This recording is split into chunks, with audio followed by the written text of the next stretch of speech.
بسم اللہ الرحمن الرحیم۔ السلام علیکم، دس از وقار الحسن ایڈوکیٹ۔ جی ناظرین، آج ہم بات کریں گے دوسری شادی کے پروسیجر کے حوالے سے۔ اسلام میں 4 شادیوں کی اجازت دی گئی ہے، لیکن اس کی کچھ کنڈیشنز ہوتی ہیں۔ لیکن آج ہم صرف پاکستان کے لاء کے حوالے سے بات کریں گے، جس میں کچھ ریسٹرکشنز لگائی گئی ہیں سیکنڈ میرج کے حوالے سے، ان کو دیکھتے ہیں۔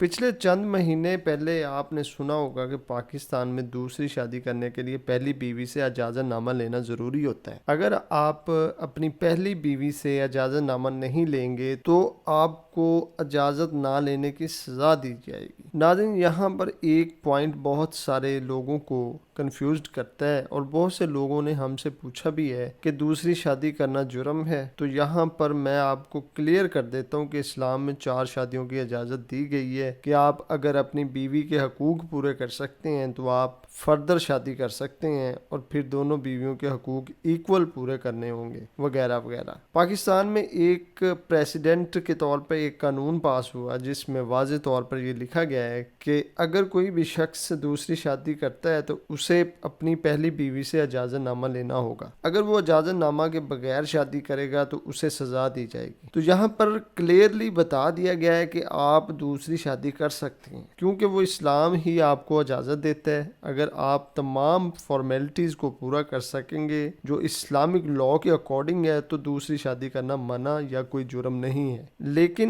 پہلی بیوی سے اجازت نامہ نہ لینا ایک جرم تسلیم کیا جائے گا۔ اور یہ مسلم فیملی لاء میں کلیئرلی بتا دیا گیا انڈر سیکشن 6 میں کہ اگر کوئی بھی شخص بغیر اجازت کے دوسری شادی کر لیتا ہے تو بیوی اس کے خلاف کارروائی کر سکتی ہے، جس کی سزا 1 سال قید اور 10 لاکھ روپے جرمانہ ہو سکتا ہے۔ تو اس لیے جو حضرات دوسری شادی کرنا چاہتے ہیں وہ اپنی بیوی سے اجازت نامہ لیں گے، پھر اس کے بعد دوسری بیوی گھر میں لائیں گے۔ تو ناظرین، دوسری شادی کے لیے جو اجازت نامہ ہوتا ہے وہ ریٹن فارم میں ہوتا ہے، جو آپ کو کچہری یا اسٹامپ فروش سے مل جاتا ہے۔ اس کے اوپر جو فارمیٹ ہوتا ہے وہ بتا دیتا ہوں۔ اس کا ٹائٹل ہوتا ہے اجازت نامہ برائے دوسری شادی۔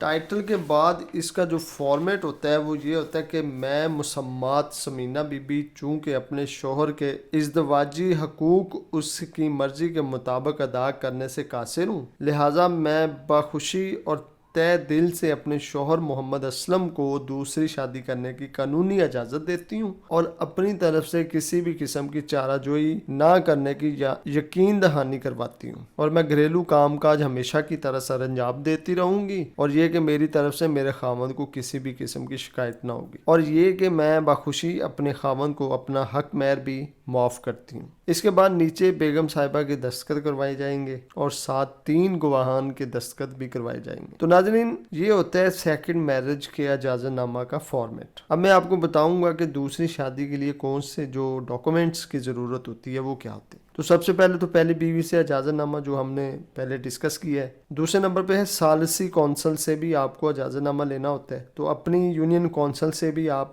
پہلے اجازت نامہ لیں گے، پھر اس کے بعد فردر دوسری شادی کر سکیں گے۔ اگر آپ نے طلاق دے دی ہوئی ہے تو وہ طلاق سرٹیفکیٹ حاصل کریں گے، پھر دوسری شادی کریں گے۔ اس کے علاوہ اگر آپ کی بیوی فوت ہو چکی ہے تو اپنی بیوی کا ڈیتھ سرٹیفکیٹ حاصل کریں گے، پھر دوسری شادی کریں گے۔ تو ناظرین، یہ تو تھا میرا آج کا ٹاپک۔ اگر آپ نے کسی بھی قسم کے ڈاکومنٹس بنوانے ہوں یا بنوانے میں دشواری پیش ہو تو کال کریں 0313046444، اور اس کے علاوہ کسی بھی قسم کی معلومات کے لیے ہمارے چینل کو سبسکرائب کریں اور بیل آئیکن کا بٹن ضرور دبایا کریں تاکہ ہر آنے والی ویڈیو سے آپ مستفید ہو سکیں۔ بہت شکریہ، اللہ حافظ۔